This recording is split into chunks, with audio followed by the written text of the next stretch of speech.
So what I'm gathering is that everybody's had a rough week, or like most people. So we're just now coming up for air. Stefan and I are still like getting over our cold. It's been bad. Like this cough, whatever's going around, like protect yourself because it's bad. I'm still congested. Harrison's like dripping like a faucet still. He's not like actively sick, but he's super drooly. But we're going to try to get some stuff done in the garden today before it gets too warm and before nap time. You're looking at the chef's garden. I'm letting pretty much everything go to seed. The pollinators are happy about it. I'm actually hoping to collect and harvest, like this is arugula, so I'm going to dry this out. These are like arugula seed pods. You can also eat them. They're really quite fantastic. They're spicy like a radish. People ask me all the time, how do I maintain stuff? And I'll just tell you right now, everything has to be on a drip system, an irrigation system. I don't really do a lot of hand watering. I'll water like my patio plants by hand. But even then they have a water wicking. I'll explain in a second, but they have like a water wicking reservoir. So if I don't get to it every day, watering by hand is like more of a Zen thing for me. It's a Zen activity rather than a necessity. And I like to keep it that way. So the chef's garden is named the chef's garden because it's the garden off the kitchen. It's meant for all of your quick greens and your succession plants, the stuff that you have to maintain and baby all the time. It looks like a mess right now. And that's mainly because the watering system is a mess. So because I have everything planted in grids, square foot gardening, it's really difficult to get a good broadcast watering system in place. And I broadcasted seeds. So of course I have some dry spots like here where I broadcasted seeds and they didn't germinate because it's not getting enough water. What happened is I maxed out the flow rate on this emitter system. So I've got these Vortex emitters. They make like a little swirl and they are designed to come out to about 6 inches from the middle. But the problem is with this bed is like 12 by 6, so 72 square feet.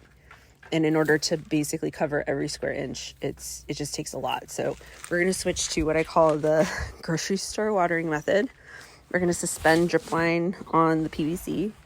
And I found these cool emitters that do like a nice fan flow. And it gets more coverage. And we're using them in the front right now in the pollinator garden. And it's working really, really well for my flowers. So I think it's going to do really well for here. I'm waiting for like all this cilantro to go to seed. I really am digging like this wild method. It's like kind of like a little forage hunt. And I like the natural kind of like canopies that are forming to protect some of the like more delicate crops. So we've got green onions growing underneath the kale, and even though the kale's bitten up, it's like attracting a lot of the pests. And then of course we've got like cilantro, which is kind of repellent. I'm waiting for this to go to seed so that I can collect it and like keep doing succession planting throughout the summer in my, like the more cooler spots of the bed. So I have fresh cilantro all the time because we're going to be making a lot of salsa. And then I've got these like worm feeders that I cover with burlap that are working pretty well. It's actually even growing stuff in here, which is quite wild. I even have some volunteer stuff in here. I don't know what that is. If I had to venture a guess, I would say it's an echinacea seed that germinated from last year. So that's kind of exciting. The bees are really happy. And then I've got a lot going on in the herb bed. So I've got nasturtiums. I've got my lemon balm. Oregano's really taken off right now. Lemon verbena. And then I've been like harvesting this, and the more I harvest the chamomile, the more it flowers. So that's been really nice. We've got Mexican tarragon. This is great for tea. It's got like a nice light anise scent. Underneath here, tarragon doesn't, regular tarragon, French tarragon doesn't tolerate heat well. So it's doing really well like under this chive canopy. I need to cut these chives back. And then I've got like a little peaky basil going on over there. Some dill, sage, and then my lemongrass. And then I'm starting to heat up, so the passion fruit's starting to take off. It's establishing really well on this chain link. And I put calendula and some nasturtium. Basically to prevent the soil from drying out too quickly. I got this vining lilac that's just here for greenery. And then this cool hibiscus that I rescued. If it didn't get weed whacked, it would have been like 3 times the size by now, but it is what it is. The peas, snap peas and stuff, barely make it into the kitchen. But if they do, it's a good snack with hummus. And sometimes I'll just take these little shoots and make a little bouquet out of them because they're so pretty, so delicate, and we have to enjoy them before it gets too hot. And then this is the stuff that I'm comfortable maintaining by watering by hand. So these are not automatic. They're not on any kind of a drip system. I come out here and I water by hand, but I do make sure that I'm conserving water so that if I skip a day, things don't just absolutely fry in the heat. The number one thing is we've got like some shade to give alleviation for like those really, really hot summer days. I also like to just kind of completely pack my pots with some companion plants. Nasturtium is my favorite. And nasturtium is going to continue to like bush up and grow. I've got some lantana. Alyssum, do not skip over this plant. This is such a great companion plant. And it really keeps the soil moist. And it'll even help enhance the flavor of citrus if you have citrus plants. I've got some experimental seeds that I'm messing around with. This is moonflower. This is Mexican gherkin. They call this mouse melon, so I'm really excited to see how this comes out. But my plan is to have this just kind of trail down. I've got 2 of them. These pots I just got, they have like a wick system with a reservoir. So it's constantly helping the roots pull moisture up into the pot. So these are hot weather vines, and they should be able to get the water they need. So if I, for whatever reason, skip a few days, they're not going to totally die. They still have moisture getting to the roots. This is just a wooden reclaimed thing that's been knocking around. And I decided to stick some really yummy smelling herbs in here. So I got Thai basil, tulsi, like tea stuff, and this is catnip. Which, yes, catnip makes a really great tea as well, with some medicinal benefits. Succulent wall is pretty low maintenance. I have been collecting, what are these called? Geranium clippings, and they are so easy to grow, and they're just pretty. They make like a really beautiful pop of color.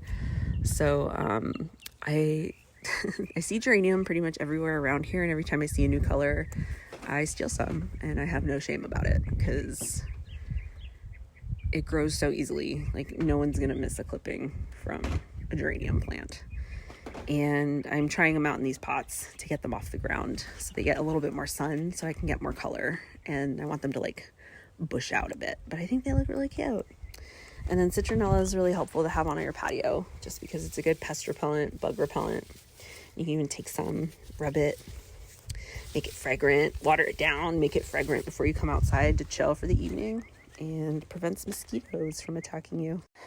This star jasmine is not doing good.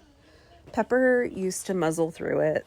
And so I think she kind of messed up the base of the root a little bit. And it's also just kind of in the way. We've got a compact patio here. So I think I'm going to replant this over my archways in the front so that it can get more morning sun. Because right now it's getting a lot of afternoon sun, and you can see it's like creeping away. The afternoon sun sets in the west, and so you can see this just like creeping away from it. It wants more shade. It needs more morning light.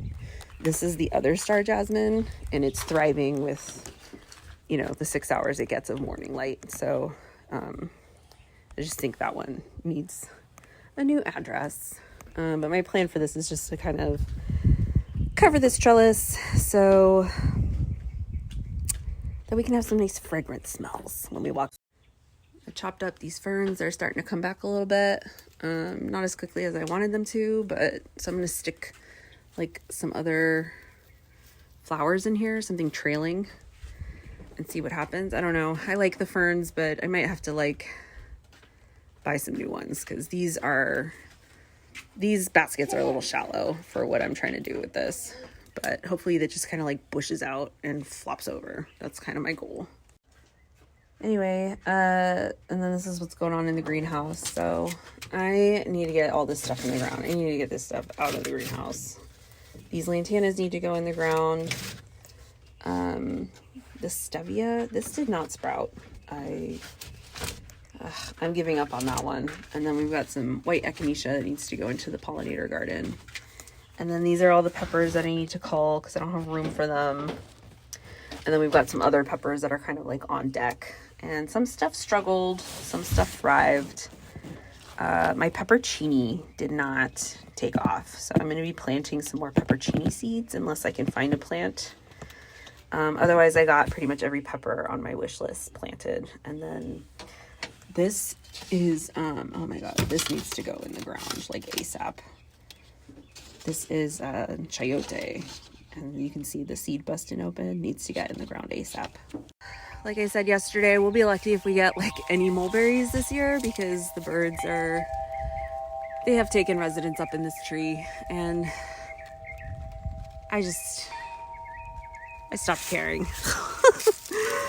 I'm really excited for corn and squash and beans. So here we did the Three Sisters method. Stoked on this because it's working real well. Three Sisters, for anybody who doesn't know, it's indigenous way of planting corn, legumes, and squash together. And they all have a job. So it's companion planting at its finest. So we've got pole beans that will grow up the corn stalks. They also supply nitrogen to the ground. And then we've got different squashes. And it's everything. It's pumpkin. It's acorn, winter. It's all kinds of squash. It's pretty dense and compacted in here, but you know, I'm not mad about it. It looks like my plum tree is pretty dormant this year, so luckily my neighbor has a plum tree, so we're not going to be hurting for plums, which is good. And then this peach tree is just loaded, and the birds are starting to get to it. So I picked a couple. They're not ripe yet, but I'm going to see if they ripen on the counter. Oh yeah, you see, this one's good. Oh, see, usually if it's like soft, it's already been chewed through. So I'm losing a lot to animals this year. And just going to consider that my offering because I'm tired of, I got other pests that I have to try to control for. Like we've got a very big ground squirrel problem. The other frustrating thing is that everything's early. So my peaches are pretty early. The mulberries are pretty early.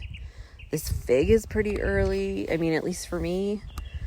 And I would really like to, I wish I had thought more about planting trees that continue to fruit all season, like figs.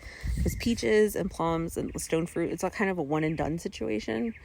And then these kind of keep giving throughout their growing season. But everything under the fig has just completely exploded. I've got lemon balm. I'm planting thyme like wherever, and I'm using it as ground cover because it's really helpful to help retain moisture in the soil. And then we've got everything in the barrels, which is still a work in progress. Peppers are definitely thriving. Tomato. I've got some mildew leaf on my squash though, so I need to address that. Or it got scorched from water. I'm not sure. Let me see. I don't think it's powdery mildew. I think it got scorched somehow. Anyway, I'm training all the squash to go up so that I can kind of plant more in a smaller space. Zucchini, tomato, and then I have a few empty barrels that I have to fill with those peppers that you saw in the greenhouse. So yeah, this is, oh, and then we've got this whole row, this whole row of mishmash. And then along the berry trellis, I'm just sticking stuff in the ground. We're just gonna see what grows. The grapes are starting to take off. The grapes need some wire reinforcement. This is not a permanent solution for them, but we decided to buy ourselves a season. We'll probably do this over the fall or winter when we prune them back. So for now, just gonna have to try to cane up this rope and we'll come back with wire in the fall and do it the right way. But I'm hoping to get some grapes this year. That would be awesome. And then we've got melons and cukes and loofah. There's a random citronella plant. Yeah, I guess, like, you know, I don't really pay attention to the plant spacing. A lot of people don't. And what grows, grows. And my goal is just to put everything vertically so I can fit more. And that's why we put those other arches there, so we can just grow more in a smaller space. All of these barrels are supposed to be for peppers and more food. But I sprinkled a wildflower mix in like January, and now I don't have the heart to like cull any of this. So I'm calling this like my pollinator barrier, my beauty barrier. Like, this echinacea plant is massive, and I didn't even plant that. That volunteered from last year. And then we've got like Mexican tarragon, and then like a little cute selection of cut flowers. You can just come out here anytime you want and cut yourself a bouquet. And that's important for my mental health. So yeah, we got parsley, mint. Some of this stuff I'm going to try to plant in between these flowers and see what happens.